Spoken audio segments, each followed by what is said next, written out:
আসসালামু আলাইকুম, সবাই কেমন আছেন? তো বিকেলবেলায় আসলাম নদীর পাড়ে ঘুরতে। বিকেলবেলায় নদীর পাড়ের ভিউটা দেখেন, রৌদ্র একদম পড়ে গেছে। দয়া করে চ্যানেলটা একটু সাবস্ক্রাইব করে নেবেন। বিকেলবেলা নদীর পাড়ে আসলে অনেক নৌকো দেখা যায়, কিন্তু আজকে একটা নৌকো দেখা যাচ্ছে না। মাশাআল্লাহ, ছোট একটা গাছে পেঁপে হয়েছে। এটা হচ্ছে বরিশাল জেলার উজিরপুর থানা, আর এই নদীটার নাম হচ্ছে সন্ধ্যা নদী। এখন নদীতে প্রচুর পানির চাপ, দেখেন যে পানি কোথায় উঠে গেছে। ওই পাশে আমার দুইটা বন্ধু আছে, তো ক্যামেরায় দেখা যায় মনে হয় অল্প অল্প। ওদেরকে নিয়ে নদীর পাড়ে ঘুরতে আসছি। আসলে বিকালবেলা নদীর পাড়ে আসলে খুবই ভালো লাগে। এই নদীর পাড়ে আমাদের প্রতিদিন একবার হলেও আসা লাগে, কারণ এখান থেকে আমরা পানের বরজে যাই কাজে। খুব সুন্দর পাট শাকগুলো, নদীর এপাশেও পাট শাক আছে, ওই যে সামনে দেখা যায়।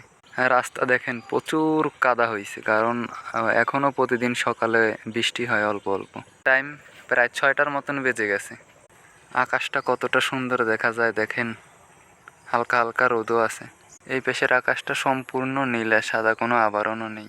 ওই যে বেড়াগুলো দেখতে পাচ্ছেন, ওটা হচ্ছে পানের বরজ, আর এই রাস্তা থেকে অনেক পানের বরজে লোক যায় কাজ করার জন্য।